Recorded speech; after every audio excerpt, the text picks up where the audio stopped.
I'm Scarlett, a 37-year-old childless working housewife. Today is our 5th wedding anniversary and also my husband Everett's birthday, who is the same age as me. Everett is a handsome salesman at a famous company and seems to be quite successful, but he often works late and entertains clients, so we don't see each other much. Our wedding was a simple weekday ceremony with family and a few friends, as we both had weekend jobs and struggled to find a common schedule. Everett strongly wanted it this way, so for our anniversary and his birthday, I asked him to come home early. I took a half day off from work. I bought his favorite Wagyu steak, wine, and cake at a department store and set a stylish table. I waited forever to come home. However, despite my insistence on coming home early, he didn't return. I received a single email saying he had urgent work and would stay at the office. Disappointed but understanding it was work, I cleaned up the dinner and went to bed, feeling a little doubtful since he had said he wasn't that busy. The next morning, I went to work as usual, and my messages to his phone went unread. No response to my calls either. Worried, I called his office and was shocked to learn he had resigned the day before and apparently found a job in a neighboring prefecture. I hadn't heard a word about this. I rushed home and saw his shoes at the entrance. I burst into his room to find him packing his belongings in a suitcase. What's going on? In my surprise, I opened my eyes wide and asked him that, and he said, "What? You already found out?" While clicking his tongue and handing over the divorce papers. What's going on? With cold eyes, he repeated my question and said, "Let's get a divorce." Why? What for? I'm fed up with you not fulfilling your role as a wife. You prioritize work, don't cook, do laundry once a week, and the room is dusty. I don't need a wife like that. Wait a minute. For the past 2 years, I made dinner and waited. But you always said you had eaten and didn't need it. That's why I stopped cooking. Still, it's a wife's duty to cook and wait. Besides, your cooking is terrible. So I started eating out. At the beginning of our marriage, he used to say my cooking was great. I shuddered at his cold voice and argued that we had agreed when we got married that I would do the laundry and cleaning on my days off, Wednesdays and Thursdays. But he just rolled his eyes and said, "So I should put up with a dirty room from Friday to Tuesday? That's a joke. What happened to you all of a sudden? I never thought you wouldn't quit your job even after 5 years of marriage."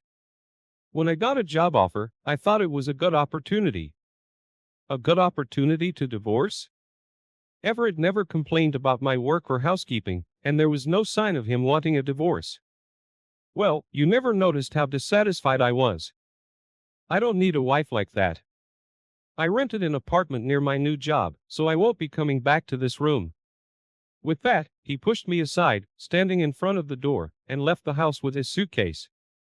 I stood there dumbfounded, unable to comprehend what had happened. A week later, I attended a high school reunion. I wasn't in the mood to go, but I had already paid the membership fee, and I hadn't been able to contact Everett since then. I was feeling frustrated every day, so I thought it might be a good change of pace. When I went, there were divorced and single mothers among my classmates, and everyone was living strong lives. Until then, I had only hoped for an improvement in my relationship with Everett, but when I thought about it, if we reconciled, I would have to follow him to his new job location. If that were the case, it would be impossible to stay at my current job considering the daily commute, even though it's just in the neighboring prefecture. On the other hand, after working for 17 years since graduating from junior college and receiving a decent salary, it would be almost impossible to earn the same income in the new location. Everett had completely rejected me, and I began to think maybe I should give up. What made it definitive was a phone call from Everett urging me to move. We had been living in a rented apartment, and Everett was the tenant. The lease renewal period was approaching, and it seemed the real estate agent had contacted Everett. I told them we'd move out in a month, so get rid of everything by then. "I'm still living here, and you didn't consult me at all," I complained, to which he replied, "I'm the one renting it." "I don't need to consult you," in a combative tone. I realized that it was really hopeless and said, "Fine, I'll clean up my stuff this weekend or next weekend. Get rid of not just your stuff, but also everything left in my room and the furniture." What? I was ticked off when I heard that. What are you talking about? This room was originally rented by you when you were single, and most of the furniture has been used since then. Most of the other furniture and appliances were bought with your credit card. I'll dispose of the furniture and appliances I mainly used, but naturally, you're responsible for disposing of the rest and covering the disposal costs. When I replied, he hung up. What a stingy man, taking only his precious belongings and leaving all the cleanup to me. This made me determined to divorce him. Over the weekend, I sorted out the closet, reminiscing about the happy times we'd had since we got married. There were many things belonging to both me and Everett. Among them, I found his high school graduation album. Come to think of it, all the friends Everett introduced me to were from after college. I absent-mindedly flipped through his graduation album. That's when I noticed something unexpected. I submitted the divorce papers and reported it to Everett by email. A week later, in the evening, I received a reply from Everett with a picture, which was a marriage registration form for him and a woman. I was astonished and stared at it when he called me. Did you see it? What does this mean? It's exactly what it looks like. I just had a wedding ceremony and remarried that woman. You're kidding. She's super beautiful, rich, and has a great personality. She asked me to marry her as soon as we divorced. This is proof. Isn't it amazing? So you were cheating on me while we were married? I'm popular, unlike you, who only has your job going for you. Oh, by the way, her father built us a house on their property, and I transferred to her hometown with his help. It's a mid-sized company, but I'm an executive. Everett must have really wanted to brag about remarrying his rich affair partner, but as he nonchalantly answered, a strong anger rose within me. He said there was a problem with me and divorced me, but it was actually to remarry his affair partner. He said they had been dating for over 2 years. They met at a pub with his co-workers, and she was one of 4 women sitting at the next table. Apparently, when Everett spilled his drink on his clothes, she wiped it off, and that's how they started talking. Man, she's the same age as you and me, but she's super beautiful and looks like she's 10 years younger. She quickly wiped my clothes with a pretty handkerchief. According to Everett, when he took her to a restaurant to thank her, he learned she was a landowner's daughter. She had an arranged marriage at her parents' suggestion, but was troubled by her husband's infidelity. After saying, I need to fix my bad parts. She's totally different from you. I was instantly attracted to her, he said, and then aggressively pursued her. She started dating Everett without divorcing her husband. Isn't it normal to question the woman who dates 2 men while trying to be devoted to her husband? But Everett, blinded by love, didn't notice. A woman who doesn't support her man is no good. You prioritize work and don't care about your husband. You're not right for me. Huh? You can't stand on your own, so you want me to support you? I couldn't help but yell at him, and Everett seemed annoyed as well, saying, I'm so glad I'm finally free from a woman like you. Stella is the best after all. Stella? Is that her name? Yeah, it's written with the characters for double and flower, like the double cherry blossoms. She was born when the double cherry blossoms were in full bloom. Her parents have a great naming sense. They are true celebrities. As I listened to Everett's voice, enchanted with her unique name, I remembered something. Did you really marry such a wonderful woman? You're not lying? Pretending to say this, Everett's pride was hurt. She's the best wife with a great family background and personality. Look at her elegant beauty. As I expected, he sent me a picture of the 2 of them at their wedding. No doubt, it's her. I couldn't help but burst out laughing. What's so funny? This is proof that we really got married. Sure, it's real. I can't help but laugh, unable to say anything more. Hey, stop laughing. We really got married, and there's a baby in her belly. What? No way. I can't stop laughing. I get it.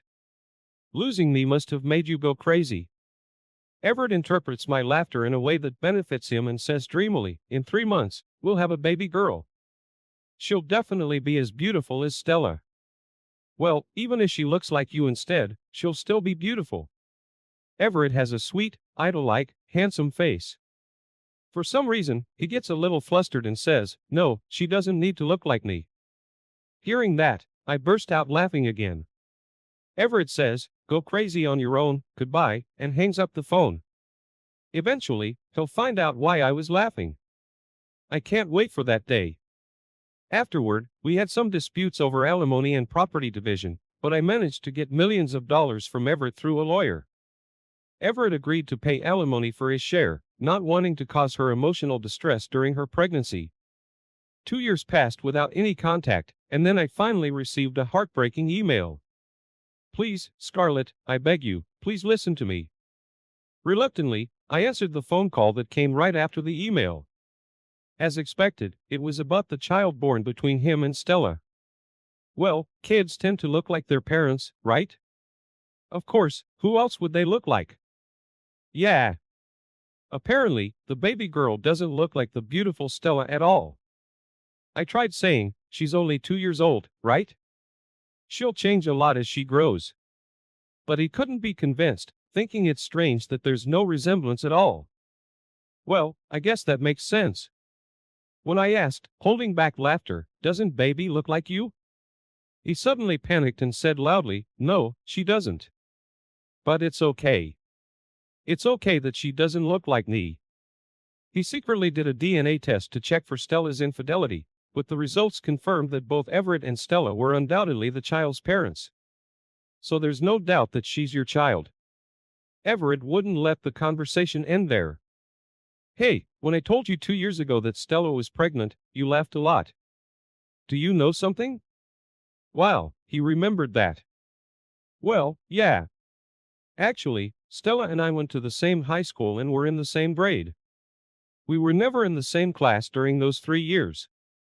So I didn't know much about her, but I remember her being the daughter of a landlord and having a haughty, bad personality. At a class reunion about 2 years ago, the topic of Stella and her plastic surgery came up. Stella, with her single eyelids, small eyes, button nose, and slight overbite, was self-conscious about her looks and apparently underwent several procedures at a famous cosmetic surgery clinic in New York after high school. She didn't attend the reunion, so I couldn't see her face. But a friend later sent me before and after pictures of her. American cosmetic surgery is amazing. When I told Everett about this, he didn't believe me at first, but then realized that he'd never seen any childhood or graduation album photos of her.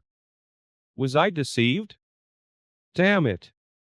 Stella acted all meek while we were dating, but it turns out she cheated on me multiple times and got divorced. She's been sued for alimony by several of her ex-husband's wives. I'm going to confront her. Maybe you shouldn't. Huh? Why not? Well, the child doesn't look like you either, right? Usually, girls are said to resemble their fathers. When I said that, Everett was at a loss for words. She can't look like you. You've had plastic surgery too. How did you? When I moved out of the apartment we lived in 2 years ago, I found your high school graduation album. You looked like a completely different person, so I was shocked. After seeing that album, I understood why he never introduced me to his college friends, insisted on having a modest wedding, and only invited a few colleagues from work. Everett probably had plastic surgery while he was in college and was afraid of being exposed by his friends at the time. I don't think there's anything wrong with plastic surgery, but you have to consider that your child might look like your original face. What should I do? What do you mean, what should you do? Just be a normal father. The results showed that the child is definitely yours. With that, I hung up the phone and blocked his number and email address. He's such a narrow-minded man just because the child's face isn't what he wanted. A year later, a friend with a child the same age as Everett showed me a picture of her child entering kindergarten, and the child was adorable. The child simply didn't resemble the current Stella or Everett. But according to my friend who became friends with Stella, Stella also expected her child to look like Everett after his surgery. My friend has to listen to her complain almost daily, saying I shouldn't have given birth to such a child. Seriously, they're the worst couple ever. And it seems Everett cheated again, so my friend even got divorce advice from Stella. Everett is such an idiot. If he ends up divorcing Stella, he'll have to pay alimony and child support. Plus, since Stella is a rich lady, there's no telling how much money she could get if she hires a skilled lawyer. Furthermore, according to my friend who became friends with Stella, even the local kids know about her plastic surgery, and her daughter is being excluded at kindergarten, being told your mom is actually ugly. It's a relief that Stella's parents seem to love their granddaughter, but it's really sad for the child. Well, it's none of my business anyway. As for me, I managed to rent an apartment in a convenient location for commuting. Now that the distance is shorter, I can do cleaning and laundry after I get home, and I can spend my days off